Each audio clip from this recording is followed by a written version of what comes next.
வாழ்க வளமுடன். ஓம் நமச்சிவாய. அனைத்து தமிழ் உள்ளங்களுக்கும் வணக்கம்.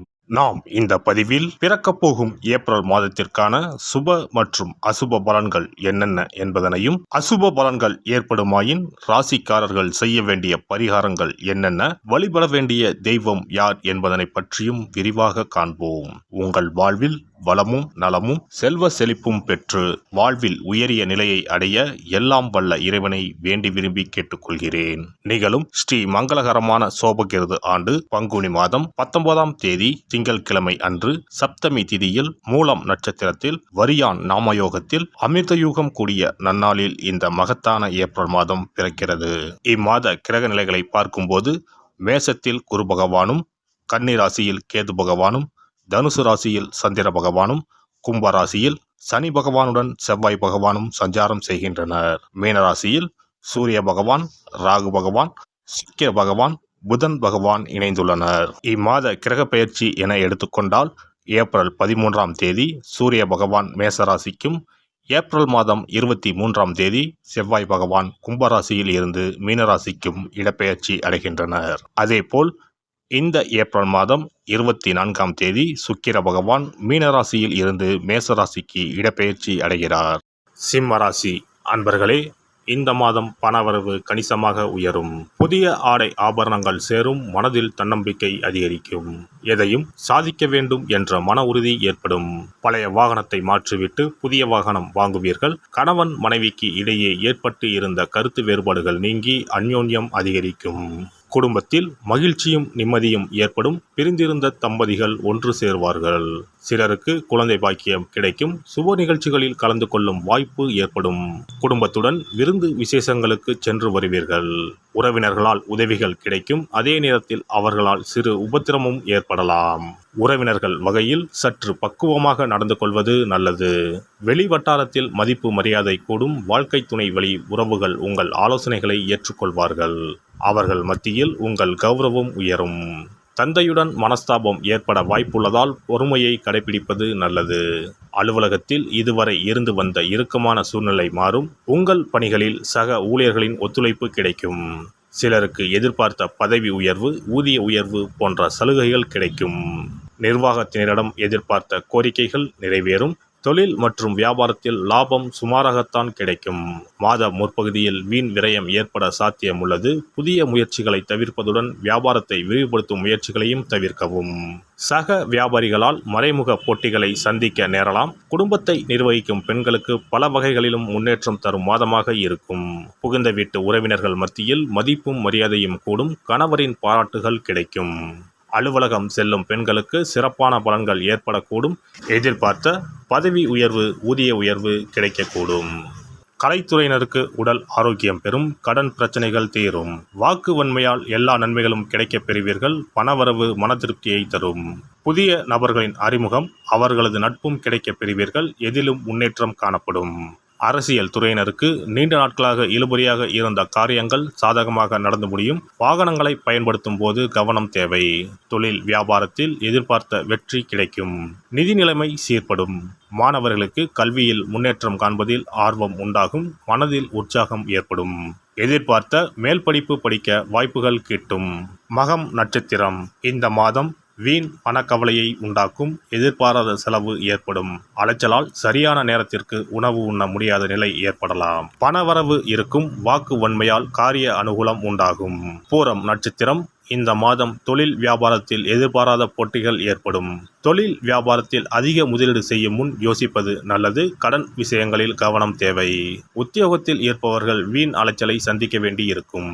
உத்திரம் 1ஆம் பாதம் இந்த மாதம் குடும்பத்தில் திடீர் கருத்து வேற்றுமை ஏற்பட்டு நீங்கும்.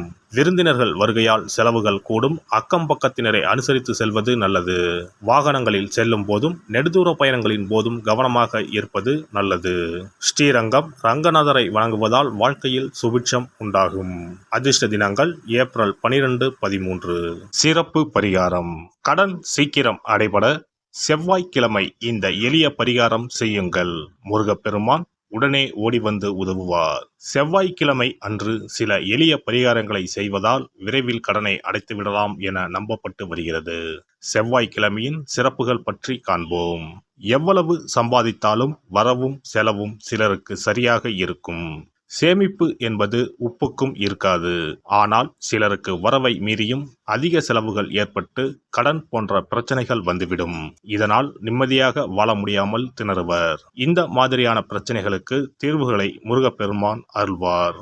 அவருடைய வழிபாட்டிற்கு ஏற்ற தினம் செவ்வாய்க்கிழமை. செவ்வாய்க்கிழமை அன்றைய நாளில் கடன் பிரச்சனைகள், பணி தொடர்பான பிரச்சனைகளை நினைத்து முருகனை வழிபடலாம். செவ்வாய்க்கிழமை அன்று நல்ல செயல்களை தொடங்க ஏற்ற நாள் இல்லை என்பது பாரம்பரியமாக நம்பப்பட்டு வருகிறது. ஆனால் செவ்வாய்க்கிழமை ராகு காலத்தில் செய்யப்படும் வழிபாடு பூஜைகளுக்கு ஆற்றல் அதிகம் என்பது ஐதீகம். செவ்வாய்க்கிழமை அன்று வரும் ராகு காலத்தில் அம்மன் துர்க்கைக்கு எலுமிச்சை தீபம் ஏற்றி வழிபாடு செய்தால் திருமண தடை விலகும். எப்பேற்பட்ட பிரச்சனையாக இருந்தாலும் உடனடியாக தீரும் என்பது ஐதீகம்.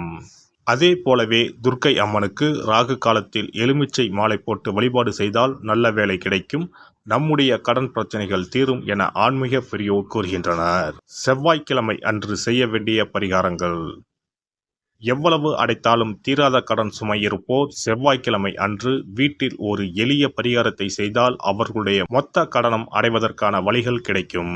செவ்வாய்க்கிழமையில் வருகின்ற செவ்வாய் ஹோரையில் இந்த வழிபாட்டை செய்ய வேண்டும். அந்த ஒரே நாளில் 3 வகையான பரிகாரங்களையும் செய்தால் மட்டுமே முழு பலனையும் பெறலாம். முதல் செவ்வாய் ஹோரை. செவ்வாய்க்கிழமை அன்று காலை 6 மணி முதல் 7 மணி வரையிலும் செவ்வாய் ஹோரை இருக்கிறது.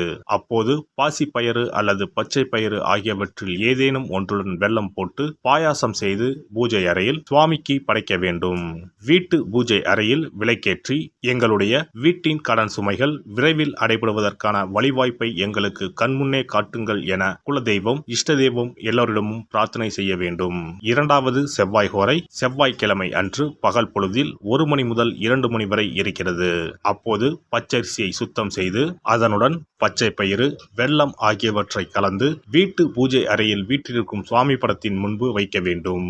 பின்னர் நாங்கள் கோமாதாவிற்கு செய்யும் இந்த தானத்தை ஏற்று எங்களுடைய கடன் சுமை குறைந்து நிம்மதியான வாழ்க்கை கிடைக்க 30 முக்கோடி தேவர்களும் அருள் புரிய வேண்டிக் கொள்கிறோம் என மனதினுள் பிரார்த்தனை செய்ய வேண்டும்.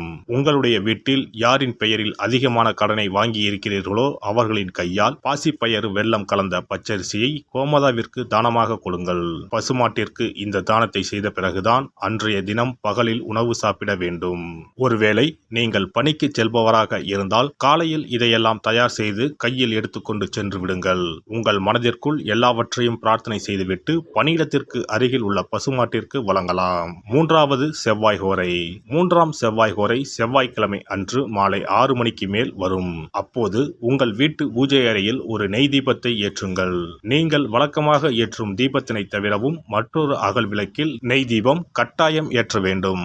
இது முருகனுக்காக ஏற்றும் தீபமாகும். இந்த தீபத்திற்கு முன்பாக நின்று கடன் அடைபடும் வழியை காட்டு அப்பனே முருகா, கடனே இல்லாமல் வாழும் வாழ்வை தந்தருள் இறைவா என முருகப்பெருமானிடம் மனமுருகி வேண்டிக் கொள்ளுங்கள். இந்த பரிகாரங்களை நம்பிக்கையுடன் செய்தால் மட்டுமே நிச்சயம் உங்களுடைய கடன் விரைவில் அடைபடும். எல்லாம் வல்ல இறையருளால் நீங்களும் உங்கள் அன்பு குடும்பமும் உடல் நலம், நீலாயுள், நிறை செல்வம், உயர் புகழ், மெய்ஞானம் ஓங்கி வாழ்க வளமுடன். இந்த வீடியோ பதிவு உங்களுக்கு பிடித்திருந்தால் லைக் பண்ணுங்க, கமெண்ட் பண்ணுங்க, ஷேர் பண்ணுங்க, மறக்காம சப்ஸ்கிரைப் பண்ணுங்க, பக்கத்துல இருக்கிற பெல் பட்டனை கிளிக் பண்ணுங்க. நன்றி, வணக்கம். ஓம் நமச்சிவாய. சிவாய நம.